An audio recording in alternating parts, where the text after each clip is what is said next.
Welcome to another episode of the Federal Newswire Lunch Hour Podcast with your host, Andrew Langer. Well, hey there, everybody. Welcome to another episode of the Lunch Hour with Federal Newswire. I am your host, Andrew Langer, and I've been remiss because I haven't told you, you can watch all of these Lunch Hour programs on our YouTube channel. You can also check us out if you are watching and you'd rather listen. We are on all major podcast platforms, Spotify, Apple Podcasts, Amazon Music, wherever fine podcasts are found. Anyway, welcome to this episode. Very excited to have our guest join us today. His name is Zach Greenberg. He is the Senior Program Officer for Student Organizations and Campus Rights Advocacy for the Foundation of Individual Rights in Education. He is a native Long Islander, not just a native New Yorker, but from out on Long Island. Graduated from Binghamton University, and has a JD from Syracuse Law. He developed, this I am reading from your bio, Zach, he developed an appreciation for free speech while leading both the College Libertarians, we're going to talk about that, and the Federal Society.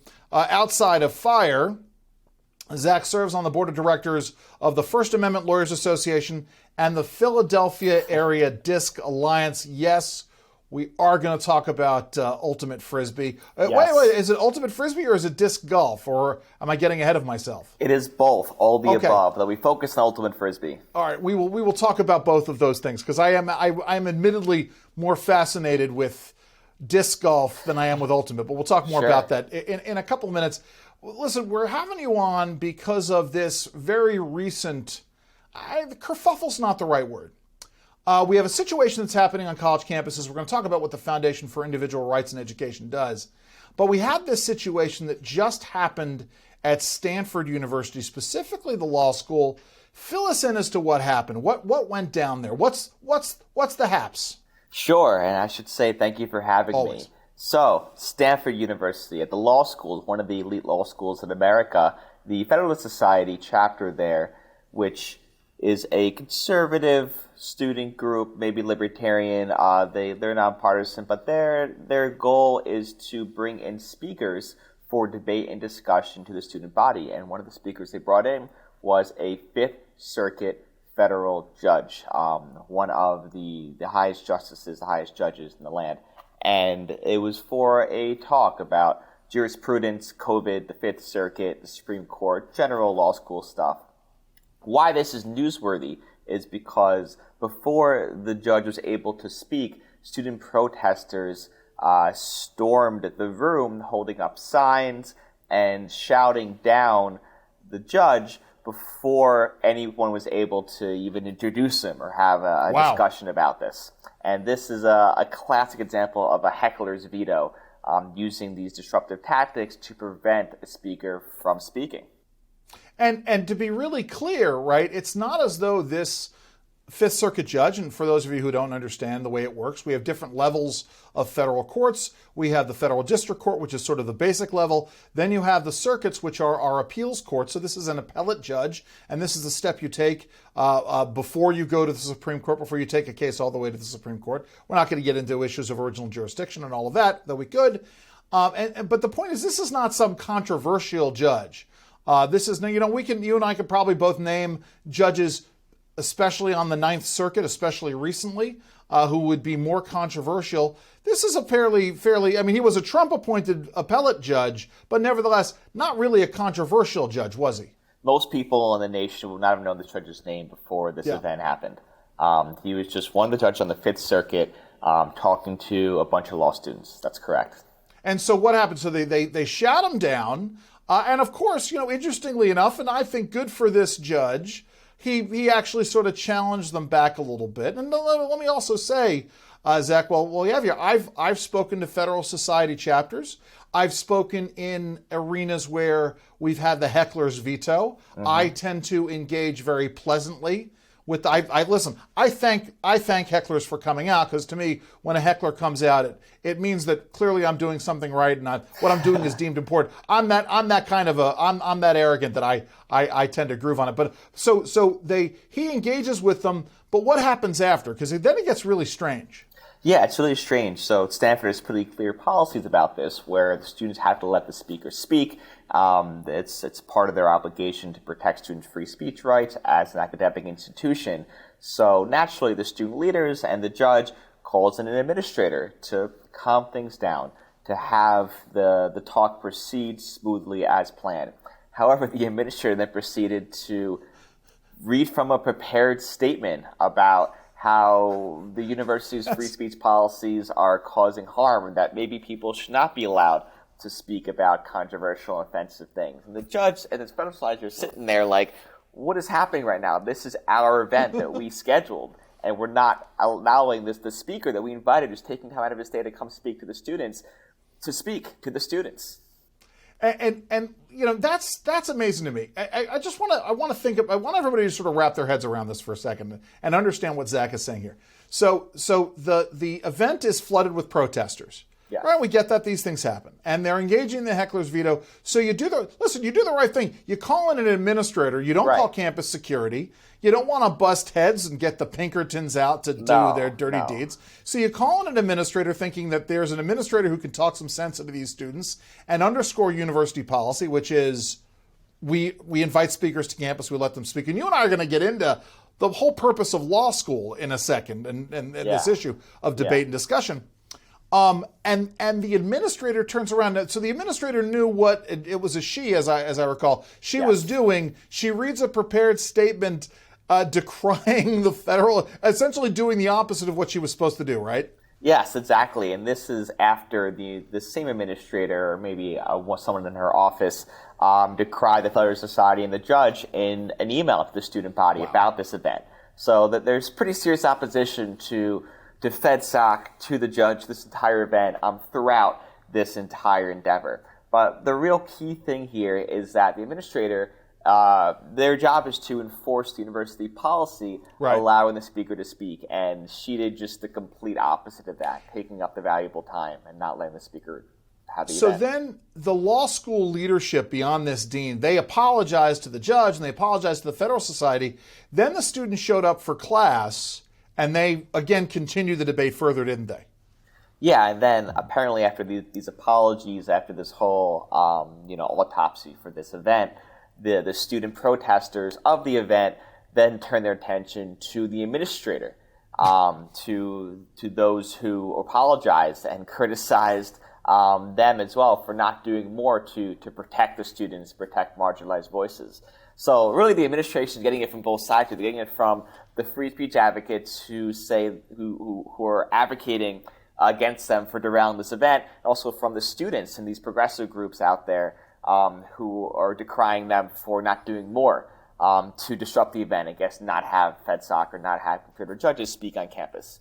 So let's pull it back a little bit, because you and I think could spend a lot of time talking about these things. So you and I both know that the federal societies, plural, on college campuses, they were created because there had been this backlash in the early 1970s against having conservatives on campus. There was a real effort to push conservatives away and also, and by extension, get rid of conservative, free market, limited government, libertarian, originalist thought when it came to folks who were being appointed to judgeships. And so the Federal Society was created to foster chapters on these campuses. Am I right there? Talk a little bit about that. Yeah, that's correct. They're created as a counterweight to what conservatives see as a liberal orthodoxy, or perhaps a liberal bias at these universities, as a way for conservatives and libertarians and those who really don't identify as progressive or liberal to network and to invite speakers and to foster debate and discussion at these institutions. So let's talk about this. One of the things that came up, actually, so we're going to come back to this because I want to talk about the heckler's veto and the balancing of rights. And because you do this, you are, again, on the board of directors of the First Amendment Lawyers Association, and I appreciate that greatly. Let's pull it back. Talk about FIRE and the work of the Foundation for Individual Rights and Education. Sure. So FIRE is a nonpartisan nonprofit that defends the free speech rights of Americans nationwide, with a particular focus on college campuses. We believe in an America where people are able to express a wide array of viewpoints without being thrown in jail or fired from their job or have their reputations ruined. And part of this is advocating for a free speech culture. It's getting people to understand and educating people about the value of free speech, about seeking out opposing viewpoints, not demonizing those who you disagree with, and having some epistemic humility that we may be wrong. So we have to have the widest array of viewpoints circulate in our community to attain the truth. And we are principled, we're nonpartisan, we're unapologetic in our defense of free speech. Hear, hear. And we will defend people's rights regardless of what they say, as long as their expression is protected by the First Amendment and free speech standards. Doing the work that at one time the American Civil Liberties Union was doing, and I'm reminded of an incident that happened probably 5 years ago on my own alma mater's campus, the College of William and Mary, where the ACLU of Virginia was interrupted. They were doing a presentation on a a progressive subject having to do with immigration rights and undocumented or illegal workers coming or illegal aliens coming in, and they were interrupted by a group of students who was saying literally ACLU, you defend Nazis too, which is all. So let me start here in terms of the work that FIRE is doing and has done. How did we get where we are? How did it get so crazy? How did we get to the point where students are doing the heckler's veto, not to just Federalist Society events, but the American Civil Liberties Union state chapters? How do we get to where students are trying to interrupt those? Yeah, so we've done a lot of research on this, and our CEO and president, Greg Lukianoff, in his book, The Coddling of the American Mind, really gets into why this is occurring. And our theory is that there was a real change on college campuses really in around the mid-2010s, like 2015 or so, where college students were being taught that any expression that's remotely offensive or controversial causes them physical harm, and that the only way to prevent this harm from occurring is to prevent the expression from being spoken. And this has resulted in a wide array of hecklers' vetoes, disinvitations, calls for hate speech codes and other restrictions on campus that we call speech codes. And this is really detrimental to a free speech culture and also to just individuals' human psychology, being taught that words can seriously destroy you and destroy your psyche. And FIRE has always advocated for a more speech approach, that people should use more speech to combat speech and the like instead of censorship or violence. As I used to say to the left, speech is violence and violence is a form of speech, which is really to me an insane way of viewing the world. Yeah, it's not correct. Violence is violence and speech is speech. Let's talk about this from a practical perspective. I want to start with the undergraduate process. And we're going to get into you in the College of Libertarians, but let's start with this at the undergraduate. But let's also talk about this at law school. What is the effect in academia? And we had a conversation a couple of weeks back with Stephen Meyer from the Discovery Institute. And he's a PhD in physics, and we were talking about with him consensus and the so-called consensus-driven science, and the fact that when you declare something to be a scientific consensus, you're essentially shutting down debate. Right. Talk about the shutting down of debate on college campuses and what that means for academia and the pursuit of academic truth. So the purpose of a liberal arts education is to have your deepest beliefs challenged. And we like to say that if you don't have your deepest beliefs challenged in college, you should get your money back. Right. Students go to college to learn how to think, not what to think. And that entails developing these critical thinking skills, which can only be developed by being exposed to a wide array of ideas. And without these skills, without understanding the wide array of views out there, students can get lost in the echo chambers. They can fall victim to an orthodoxy where they believe in the capital T truth of what's out there, that the right thing to think, and everything else is just blasphemy. And if you're saying blasphemy, if you're a heretic, you obviously need to be punished, burned at the stake, the whole thing. Yeah, it's interesting because we spent a lot of time talking about sort of a progressive ideology as a modern faith, and that there are tenets of faith and there are orthodoxies there. But let's then take it the next step, and let's talk about the dangers in a law school, right? In a law school where you are, as an advocate, as an attorney, you're going to have to take positions. You may not agree with them 100%, but you also need to be able to understand. You can't just get in there and get into a court and say, my opposing counsel, they're speaking anti-orthodoxy. They're, again, this is not a defense of faith. We're talking about the law. Talk about the real dangers there at a place like, a gold standard, Stanford University.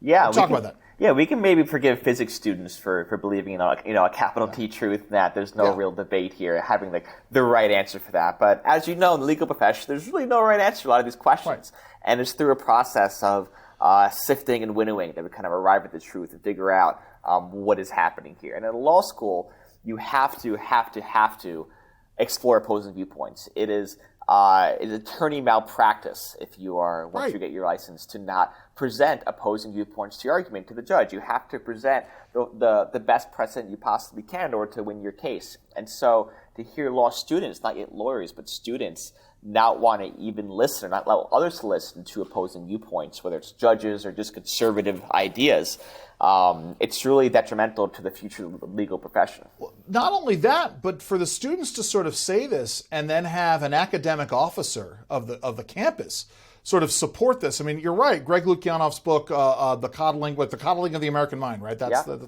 it. To sort of, there's a certain degree of malpractice there where you accept this. I believe the judge at one point talked about the inmates running the asylum. I don't think that was far off. But this idea of an academic officer stepping in there and not saying, something, you're going to have to make an argument at some point in time in your life. Even in the barest bones law, you're going to have to practice of law. You're going to have to do this. So you better get used to this. I mean, there seems to be a fair amount of malpractice there, isn't there? There is. There's a couple different problems with the academic officer's statement here. First of all, Stanford doesn't need to endorse every single speaker that comes to its campus. You can have groups like Pledge Society, the American Constitution Society, Outlaw, on campus peacefully coexisting. You don't have to agree with everything that comes out of this judge's mouth, obviously. But a deeper problem is just the unwillingness of students to even engage with the judge in a good faith discussion of his viewpoint. I think both the students and the judge and the whole campus community would have benefited from a robust, serious Q&A of the issues that are facing our society. And I'm sure the judge, given his stature, given where he's risen to in his career, and probably where he would like to go, because you scratch an appellate judge and they all think that they were going to be the next Supreme Court justice. But not that I'm not to cast aspersions on this judge. I'm just I've known them before. Yeah, they're ambitious. But the point is, he is interested in that vigorous and is not unafraid of that vigorous debate and discussion. I know when I am challenged, I'm unafraid of that vigorous debate and discussion.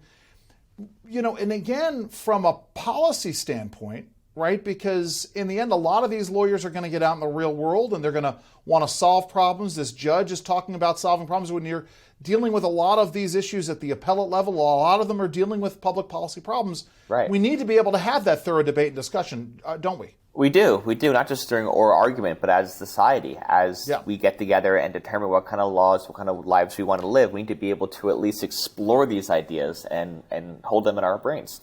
I'm reminded of the quote, the Supreme Court case quote that is often misused in this day and age when dealing with the so-called limits to free speech, right? The issue of the fire in a crowded theater. Yes. And I am very frequently posting the great piece out of, I think it was Vanity Fair, The Atlantic, why we shouldn't use that anymore. But if we didn't have the vigorous debate over free speech or over thorny issues, right, we would have had the Supreme Court precedent in one awful case in which, that fire in a crowded theater standard was being used to silence somebody who was protesting, engaging in their valid First Amendment rights to protest a war. Right. That would have held sway. It was only because we had that vigorous debate over the issues that we were able to get that precedent overturned. Isn't that right? And that's a great point. The First Amendment jurisprudence on this issue has evolved over time because judges talk to each other, because they have discussions about what the best way forward should be.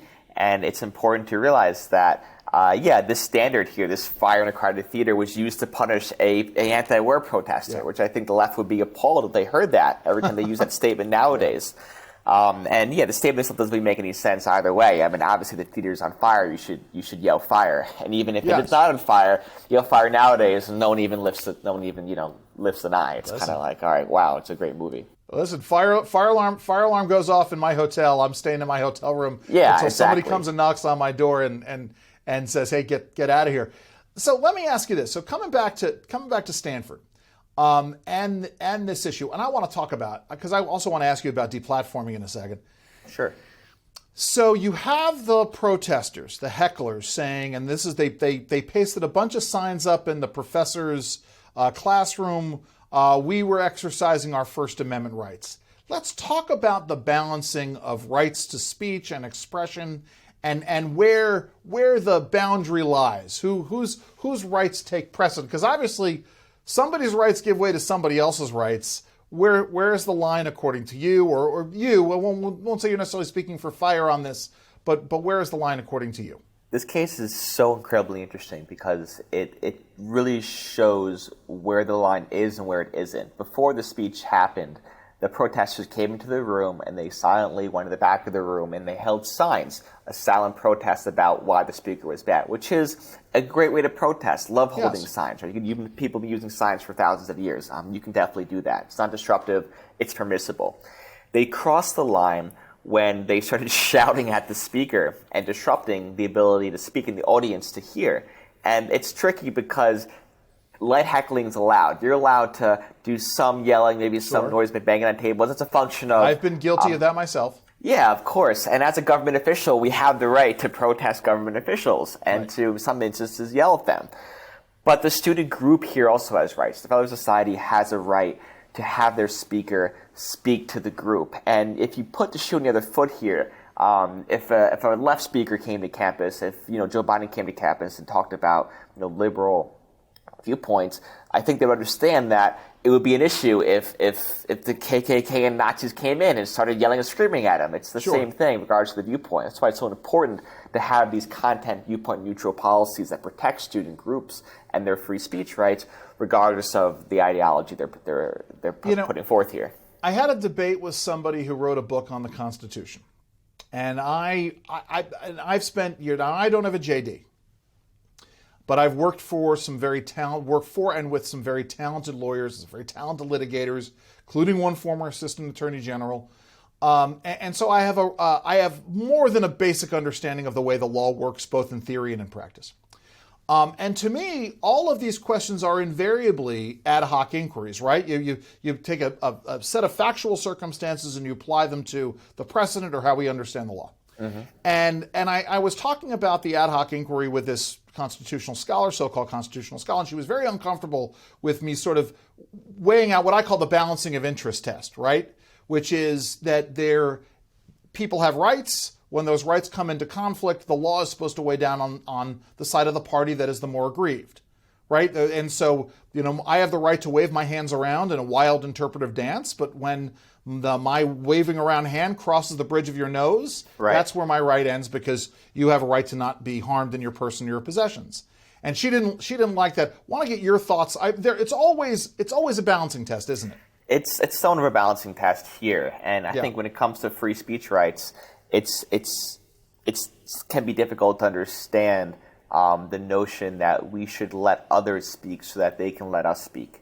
It is almost reciprocal rights in a way, and that if we let the Fellow Society have their event and let the speaker come and preach his allegedly hateful doctrine, they will protect our right to question the speaker and to have our own events and our own protests. And that comes back to the more speech approach. The First Amendment encompasses this approach that we can either shut people up and censor them, or we can have our own events, our own debates, our own speech, and have the marketplace of ideas determining which speech rises to the top.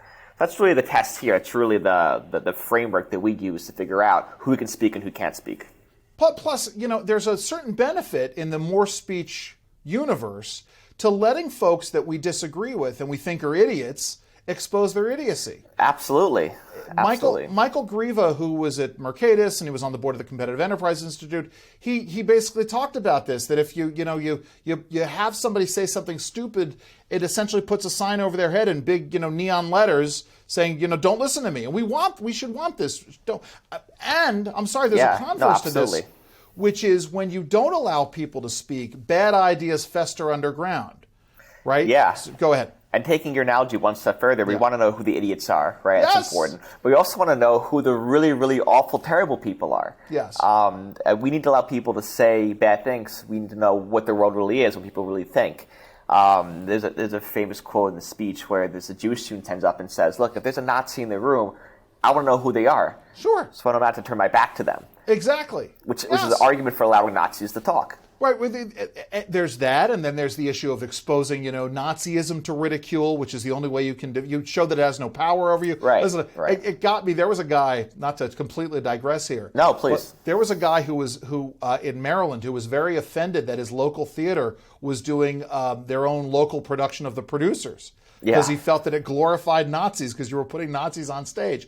And I could not get this person to understand, no, when you hold them up to ridicule, you show that they have no power over you. That's what they're trying to do here. Sunlight's the best disinfectant. It's extremely correct. We want to have people who out themselves into who they are. 100%. So how does deplatforming go into this? So, the issue of cancel culture, which has its own version on college campuses. Mm-hmm. We talk about the marketplace of ideas. How does deplatforming and cancel culture fit into all this? Sure. Deplatforming, we see a lot in college campuses during, what's what I'm looking for, the end of the year, commencement season. Yes, sure. When they invite all these illustrious speakers, and then people in the campus community, and maybe people outside the campus community, say, no, we don't want to have this cardinal or bishop or politician or activist on our campus. We don't want Condoleezza Rice because Condoleezza Rice was a warmonger. And I don't think Condoleezza Rice was a warmonger, by the way. I love Condoleezza Rice. But exactly. Go ahead. From the Dalai Lama to athletes to, we have a disinformation database where you have Gandhi's, hold on, Zach. Gandhi's now controversial, which is astounding to me. But go ahead. Yeah, I'm sure if Abe Lincoln came to campus, we'd be like, oh, I don't want Abe Lincoln here, God forbid, or George Washington. So it's an issue that affects both people on the left and the right. But it's the same kind of thing as heckler's veto. It is a very arrogant act to prevent other people who want to hear the speaker from hearing the speaker. It's saying because I'm offended about the speaker saying, no one should be able to hear them. So it really is for Fire and for you. It is that this is a matter of the principled stand on this. There is, because we agree and believe that more speech is better.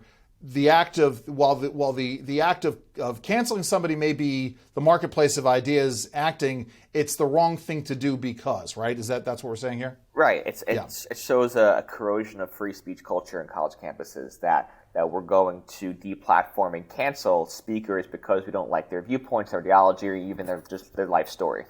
So what are some of the more egregious stories you guys at Fire are hearing? We just talked about, so we spent a lot of time talking about Stanford because it's been in the news, but talk about some of the other big stories on college campuses. Yeah, sure. There was that big case we had at Hamline University. We had that art history professor show a picture of Prophet Muhammad, and she was fired by the university for teaching art history. And it was a big deal because a student claimed this was Islamophobic. Her dean said, no, this is academic freedom, we will protect your rights. And the administration, on top of that, overruled the dean and fired the professor. And it really goes to show that the ability to teach controversial, offensive material is deteriorating on a college campus. And if professors can't teach the material, students aren't going to learn it. Right. Well, let's sort of dovetail into some of the other stories, right, of professors who have spoken out on issues on campuses, but then found themselves accused of other crimes. There's a case out of Princeton, I think there was one out of Yale as well, where the professors found themselves out of a job not because they spoke out. It's very clear it was because they spoke out, but there were other things that were dredged up, right, which is a very, I don't know if you're familiar with Lavrenti Beria, who was the famous head of the Russian secret police. He uttered the phrase, show me the man and I'll show you the crime. There's a real danger at that. Talk about this. Right. Yeah, a lot of times the process is the punishment here. Being investigated by a university, being charged with misconduct, even if the charge of investigation is totally bogus, has a chilling effect. Other professors, the students are not going to want to stick their head up and express themselves on controversial issues, even their deepest held beliefs, if they see their colleagues, their friends, their fellow compatriots here lose their jobs and being expelled from campus because of their beliefs. So it's really a corrosion of free speech culture and a way to enforce an orthodoxy on campus, which is the opposite of what liberal arts education should be. How are we doing on the issue of so-called free speech zones on campus? Talk a little bit about that. I know you guys have worked on this. Where do we tell everybody what a free speech zone is, and then how we're sort of doing as a nation in this? Yeah, sure. Free speech zones are these tiny, out-of-the-way areas of campus where students are free to express themselves. They're a bit of a misnomer because to express themselves. That means that the rest of the campus, students are not free to express themselves. They're actually put on campus in the late 60s and 70s to combat protests against the Vietnam War, and they've kind of stuck till today. And the good news is that they've been uniformly struck down by courts when challenged on public universities, and many states have actually outlawed free speech zones through state law. So the good news is that they're definitely they're decreasing. Our research shows that many universities are getting rid of their free speech zones. They still exist, and it's still an issue. One of the horrifying stories I remember from a few years back was a student who was charged with violating his campus's free speech zone rules. He was handing out copies of the Constitution on campus. Oh, yeah. And I mean, it really is. To me, because it goes back, I think it goes back even further. No offense to you guys and Greg and the work that you guys are doing, but it goes back to the 80s and the early days of political correctness on college campuses. The movie, I don't know if you've ever seen it, PCU, which really poked at this, which is a great film. So let's sort of no, I think we covered this. Let's sort of turn our attention elsewhere, and let's talk a little bit about you and your background before we get to your sort of outside interests. So you went off, you grew up on Long Island, not usually the place we think of. Well, Lord knows, as I've said, I grew up in Westchester, went to high school in the Bronx, went to a very progressive high school, not the usual place where it's fomenting for free market, limited government, small L libertarian ideals. Yeah. Were you always a libertarian, or did you come to this later on? I mean, I grew up in, a pretty regular household. My mom was pretty liberal, my dad's pretty conservative. I was always very much a rabble rouser. I staged protests when I was in college and even in law school about the drinking age and about all sorts of like the TSA and stuff like that. Yeah. And, I just come to the realization that a lot of the liberals and the Republicans have some good ideas, but a lot of them are a bit detached from this individual liberty, the human freedom that we fought so hard to secure. And for me, it was the war on drugs. It was like, this whole thing is ridiculous. You need to abolish it. This is kind of the issue that kind of got me hooked on it. And that took me to the College of Libertarians, who were, of course, big on that issue. And that kind of led me to free speech. Because that is kind of the overarching idea that links these political groups on campus, right? You can have the Democrats, Republicans, Libertarians all coexisting and even debating each other because of the freedom of speech. And at SUNY Binghamton, public school, about the First Amendment, that's really how I got into it. That's interesting. But and what was sort of the climate there? Because again, you were going to school around these times. You graduated 2013 undergrad. Not that I want to mark you as that, and then a couple of years later from law school. But we were well on the decline there, where we were seeing the lions of the progressive left, right, who had been the most vociferous defenders of free speech, turning tail on this. Why? Why do you think this happened? Yeah, it was really starting to happen, I think, at SUNY Binghamton. We would try to debate the college Democrats and come to their meetings. And they said yes at first, and they kind of said, no, we don't want to associate with you guys, kind of the moral pollution thing. We don't want to be near people with these opposing viewpoints. And I think a lot of it really comes down to this trend of progressivism, kind of breaking with the old left's defense of civil liberties, this new strand that really is hostile to many individual rights, especially the right to free speech, to say hateful, offensive viewpoints. And it wasn't that bad when I was in college or law school. There was still a good amount of debate, discussion, political roundtables. It was wonderful. But going to campus nowadays, I have a little cousin at Binghamton now, and it's just really ossified and really polarized for the political groups there. Are you optimistic, pessimistic, cautious? I mean, how do you see the future in all of this shaping up? I'm optimistic. I think that fire is building a free speech movement in America, that we're educating people, we're getting out there, we got billboards, we got trucks, we got T-shirts, we got everything we need to educate people about free speech. Once people know about free speech, when people understand why we have free speech, they're pretty passionate and persuasive about getting other people to kind of buy in. And a lot of the lack of free speech knowledge in America just happens to be ignorance. People weren't taught in high school or college about why we have free speech. If they were taught it, they can fall prey to something that's pro-censorship and pro-violence and pro-squelching dissent. And I think just knowing the history of that, knowing why we have free speech, that's the first step. That's what we're trying to do. It's a real danger there. So let's turn our attention as I tee this up. I teed this up before we came on the air. For those of you just tuning in for the first time, I had at one point been conceiving of a whole podcast called Outside Interests, which was sort of to talk when we talking to folks like Zach Greenberg from FIRE.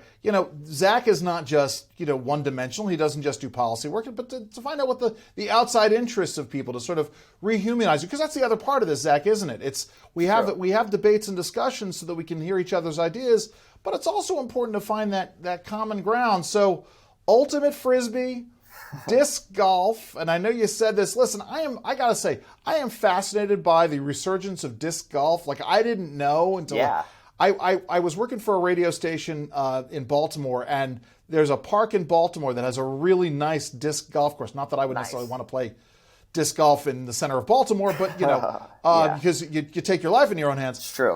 But I didn't know you had like different sized discs. Oh, yeah. So which did you do first? Did you do disc golf first or ultimate frisbee first? I was ultimate frisbee guy. I still am. But it's funny though, because even though ultimate frisbee is like an older, larger sport, there's way more money in disc golf. These professional disc golfers, they make like hundreds of thousands of dollars a year on Pro Tour playing disc golf. They have their sponsors, their discs, and of course, there's almost no money in ultimate.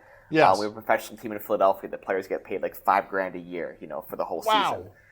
Which is, professional sports, right? Sure.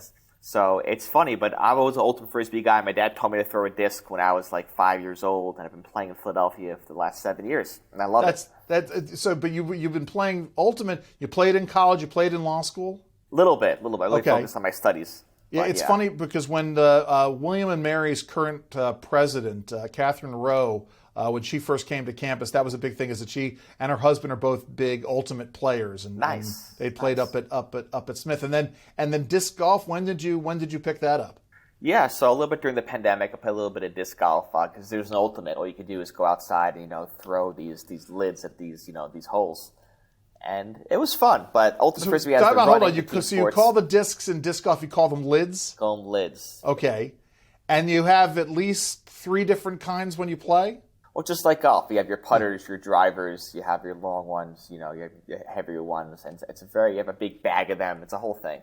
And any particular courses like that you recommend? We got Studsley Woods right in Philadelphia. It's one of the oldest disc golf courses in the world. It's been around for like 30, 40 years. And there's leagues there, and we have a bunch of courses around here that we like to play. So that's your favorite. There's no place like outside or any place you want to play that you haven't played yet?